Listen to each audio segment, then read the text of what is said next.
राजा परीक्षित को भय है 7 दिन में मरने का। महाराज ये अमृत पिला दो, अमर हो जाएंगे, मरेंगे ही नहीं कभी। 7 दिन तो ठीक, 7 जन्मों तक नहीं मरेंगे। सुखदेव जी ने कहा फिर क्या करें? और बोले ये कथा रूपी अमृत आप हमें पिला दो। सुखदेव जी ने कहा बिल्कुल गलत, लौट जाओ। तुम देवता तो हो लेकिन कथा सुनने के अधिकारी नहीं हो।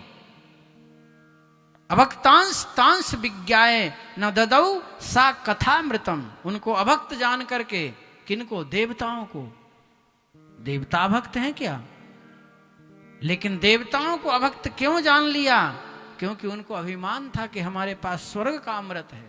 अभिमान कभी मत करना किसी चीज का। सुखदेव जी ने तिरस्कार कर दिया, वो लौट करके आ गए। ब्रह्मा जी से कहा, बोले महाराज क्षमा करना, ये भागवत क्या है? ब्रह्मा जी ने कहा क्यों?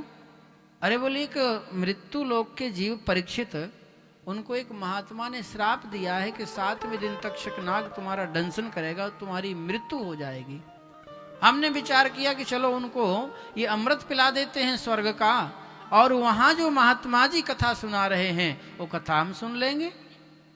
तो महात्मा जी ने कथारूपी अमृत के सामने स्वर्ग के अमृत का तिरस्कार कर दिया। तो ब्रह्मा जी भी एक बार तो चकरा गए।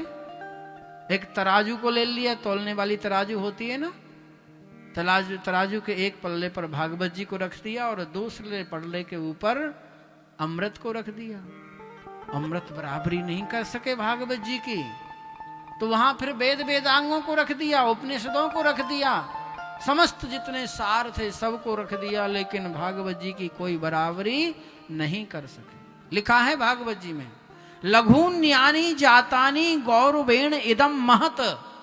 सब छोटे हो गए, लघु माने छोटे, और गौरवेण इदम महत। भागवत जी की महिमा अपने आप में पलरा उठा ही नहीं तराजू का। ब्रह्मा जी भी ध्यान करने लगे कि ये क्या है, तो उन्हें याद आया कि ये वही है जो भगवान श्रीमन नारायण ने सृष्टि के आरंभ में 4 श्लोकों के द्वारा मुझे प्रदान किया था। भगवत जी को प्रणाम किया ब्रह्मा जी ने, और देवताओं से कहा कि बिल्कुल सत्य है, कथा का अमृत जीव का कल्याण नहीं, जीव की मुक्ति कर देता है। और तुम लोग अभक्त बन करके गए थे। अरे गए थे तो कथा सुनते। कथा सुनने जाना तो ऐसा नहीं सोचना कि मुझे ऊपर क्यों नहीं बिठाया, मुझे माला क्यों नहीं पहनाई, मेरा सम्मान क्यों नहीं किया।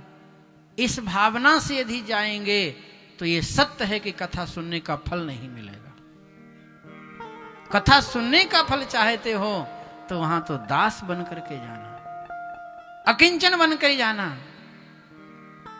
अकिंचनोन्य गति शरण्यम त्वदपाद मूलम शरणम प्रपद्ये। हमारे यहाँ आलवंदार स्तोत्र में यामुनाचार्य जी स्वामी जी ने वर्णन किया है, तृणादपि सुनीचेन तरोरपि सहिष्णुना।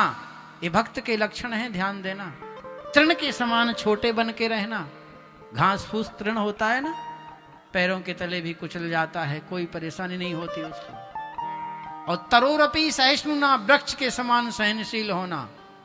गर्मी वर्षा सर्दी सब सहन करता है वृक्ष, फिर भी हमको सुंदर छाया देता है। तो भक्त बन के रहना, अभिमानी बन के मत रहना।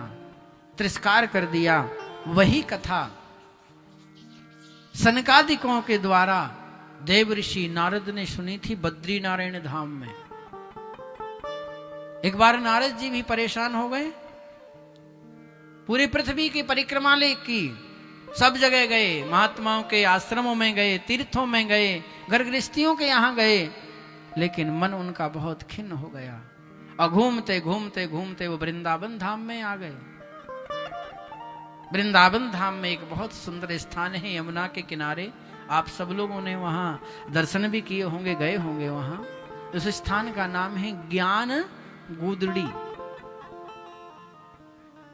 जहां पर तुलसीदास जी को राधा कृष्ण की छवि में राम जानकी की छवि के दर्शन हुए, जहां पर